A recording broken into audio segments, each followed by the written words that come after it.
All right. How publishing has changed since I started. I'm going to kind of give you an overview of my personal journey, Armand's opinion. First, real quick, I want to thank you for hitting the subscribe button. I want to hit you. I want to hit you for hitting things. Leaving that in. I want to thank you for watching 30 seconds or more of ads. I want to thank you for. My glasses are filthy. I want to thank you for just being here, just watching my writing videos and whatnot. So thank you. I appreciate it. Wow, that made it a lot worse. Oh, we're good. 20 minutes of me trying to clean my glasses and failing. So I started out in the publishing world in 1988. Most of you probably weren't even born then. 1988, I was a senior in high school, Middletown North. Go Lions. It's hard to believe in 2 years it'll be 40 years since I graduated high school. Holy crap. Wow, are you old? Anyway, and I had written from about 15 or 16. I was writing short stories, and I was writing starting novels that didn't go anywhere. You know, Dean Koontz rip-off things. Reading a ton in high school. I was playing Dungeons and Dragons a lot in high school, so I was writing a lot of really bad Dungeons and Dragons rip-off fantasy things. Yeah, I did it all. And I loved horror books, okay? And a lot of people are like, oh, Dean Koontz. Dean Koontz really wasn't. He had some horror books, but he was really more of action adventure thriller stuff, which I really liked. But I read a ton of actual horror books. And I loved, even then, I loved anthologies. I loved short stories. And there was so I'd done a video already about zine, me being in the zine community back in the 80s and 90s. So pause this, go watch that video, catch up, come back. All right, we're back. And so I would go through the back then there was no internet. Everything was basically through the mail, and it was a couple of different. Janet Fox had hers. The was it the Gia Queen? There was a couple of different ones where you could get a list. There was Fact Sheet 5. All kinds of different things that I'm thinking about that are no longer around, which is a damn shame, because they would list. Fact Sheet 5 would basically review every zine there was out there, so you can get a bunch of names and addresses and different things and see if they took horror fiction and things like that. And I would peruse those, and man, I wish I had some of those issues of those back, because those were awesome.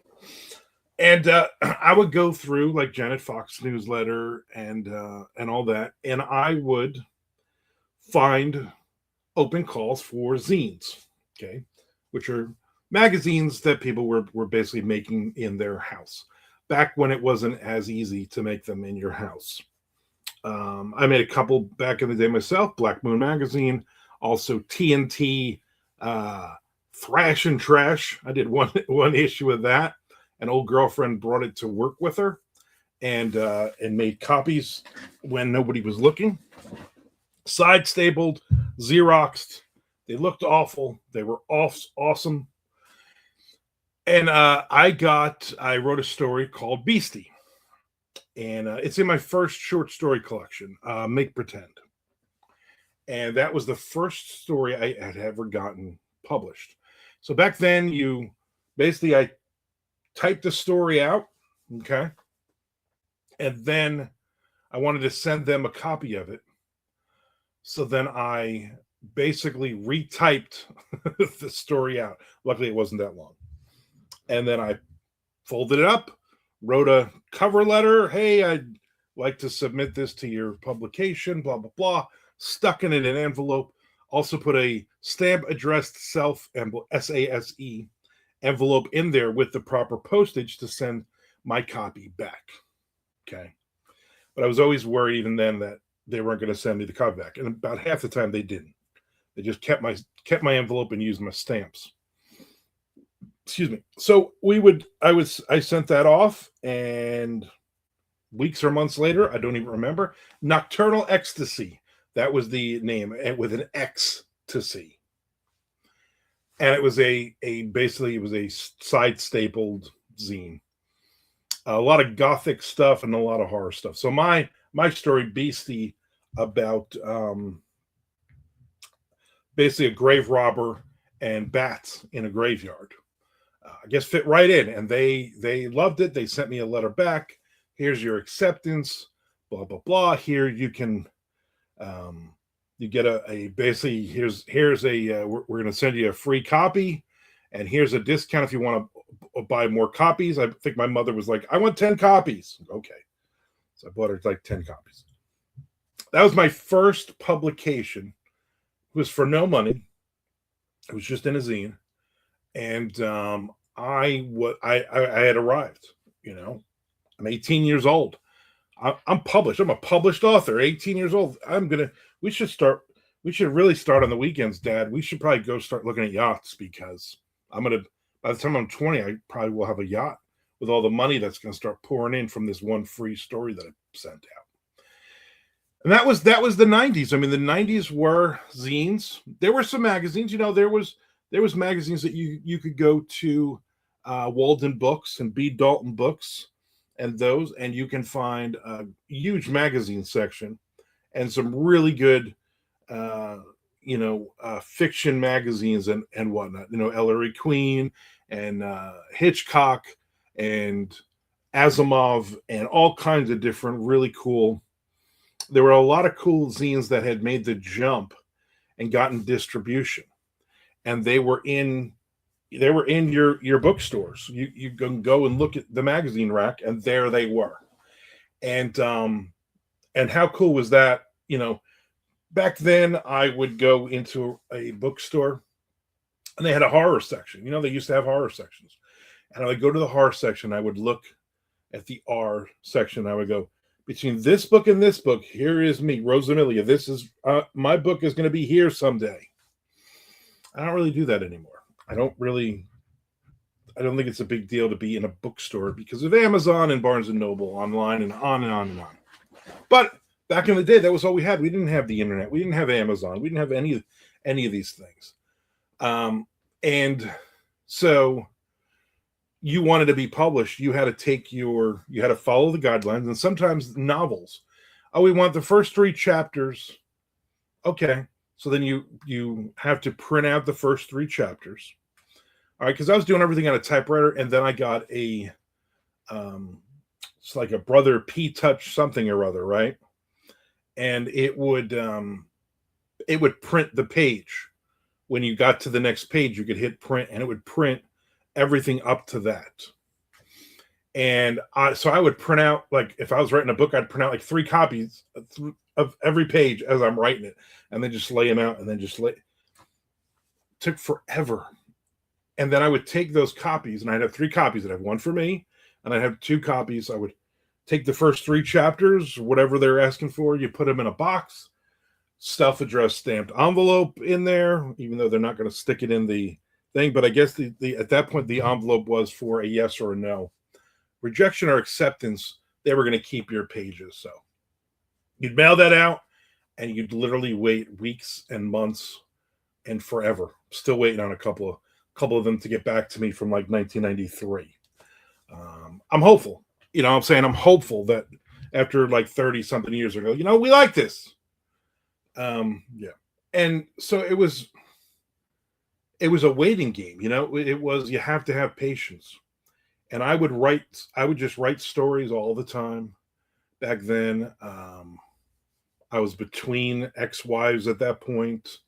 I was working a job, not making a lot of money. I was managing bands back then, death metal bands from New Jersey. I was doing other stuff. I was hanging out with my friends. I was in my 20s. I was alive. I was dating on and off. I was doing stuff. and I was writing all these stories, which I'm glad none of them really, except for Beastie, which it's a first story. Um, I liked not a lot of the stuff I wrote back then. I'm glad that stuff is no longer exists. I've said that before, and I'll say it again. Not right this second, but I mean in the future I'll say it again.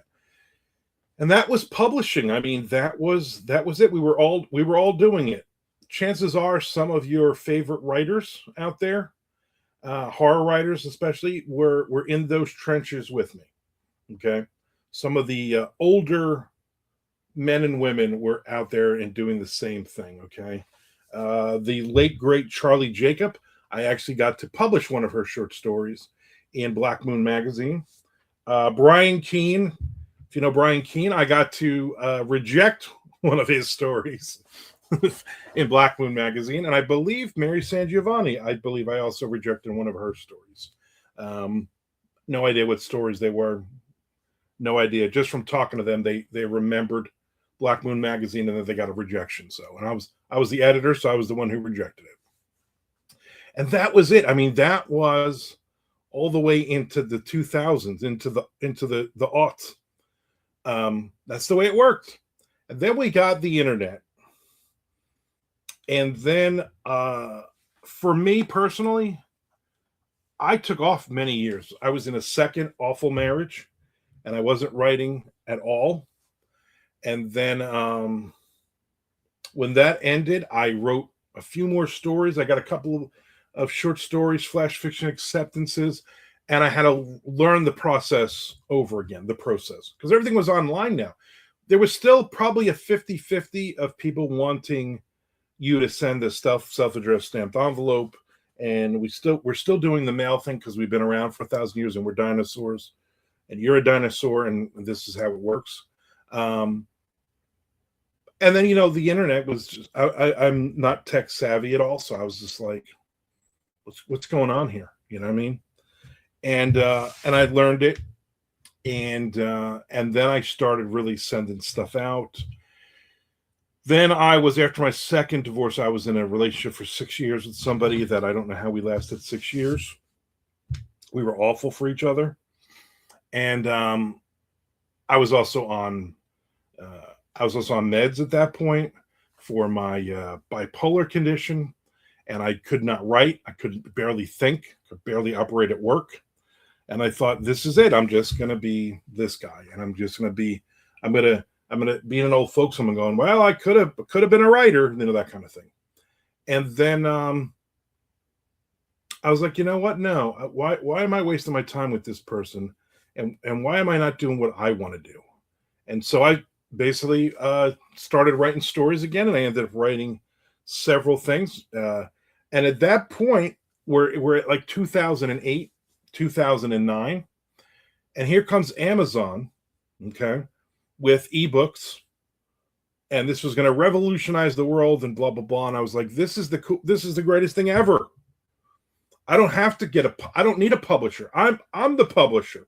Whereas up to that point, around like 2004, 2005, I was putting out. I had my own company, Carnifex Press, and I put out other people's works, and also some of mine. And I had a printer, like a local printer, a woman who literally was renting printing equipment in her garage. And I'd be like, here, and I put out like a Stephen Shrewsbury book. And here, all right, we're going to make copies of this, and we're going to try to sell this.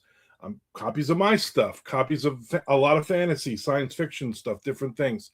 And I was awful at it. I made absolutely no money. I lost a lot of money. And again, at that point, I'm like in my 30s, right? It's like 2005. So I'm like in my 30s, mid 30s, don't know what I'm doing, and not paying people, not making any money, not selling any books, nothing. It was awful. I eventually straightened all of that out. It took me years, but I figured all that out. And so now we're into Amazon, and the rudimentary, totally different Amazon from where it is, 17, 18 years later. Um, and I remember putting my first zombie book up there, Highway to Hell, which was a novella. And I remember putting it up, and there was literally like 20 zombie books on Amazon at that point. I mean, it was crazy. It was the Wild West, I call it. And I started selling copies. Now, I never sold millions of copies, but I sold several thousand copies of that book. And then I started the Dying. I'm like, I'm gonna do a series. That was Dying Days. It was actually Darlene Bobbich, Zombie Hunter, Zombie Killer, whatever the name of that book was. And so I'm writing all these books. I'm still with this person. I'm not happy. Um, and it was a huge, huge learning curve for me to figure out ebooks and all that, because I was old school, and I only read print books. I don't want an e-reader. I don't know what that is. I don't know what a Kindle is. What kind of word is that? I don't know what that is. And so I was very old school with it, and this ebook thing isn't going to work. But if it's making me money right now, it's not making me enough to quit my job. And then I got to 2011. Still with this person. I'm working a retail management job. I've been doing those jobs for 1,000 years, and I get laid off. And they let me go, and I was like, you know what? Good. So because this person I was with was like, no, I want, you got to have a normal job, and I want to wait picket fence, and I want this and I want that. And, she was going nowhere. So she wanted me to make good money. And if you've ever been in retail, it's not good money. And while I was doing that, I started writing more books. And that was kind of the turning point for me of, hey, I can do this full time, and I don't need this person in my life being negative and all that. So I am 40 something years old at that point, right? Yeah, I'm like 40 something years old, 2011. So 15 years ago. Yeah, I'm like I just turned like 40, 41. I'm like 41 at that point. I moved back in with my parents, and I lived in their dining room. That's how bad it was. But I was writing. I had my computer, I had my desktop computer, and I was writing stories, and I was submitting them, and I was starting to get published, and I was starting to do this. And then now pause here and go watch the one where I talk about writing for the movies, because that's the next part of this. I wrote 14 books for them, and I made really good money with them, and I was able to not have to go back into retail. And 15 years later, I'm still doing this. Audiobooks was another thing that was, back then in 2008, 2009, I think that's when I first started thinking about that, ACX and all that. And, that's been, audiobooks have been really good for me over the years. And I have a lot of them out. I have with publishers and self-publishing, I think I have like 75 or more audiobooks.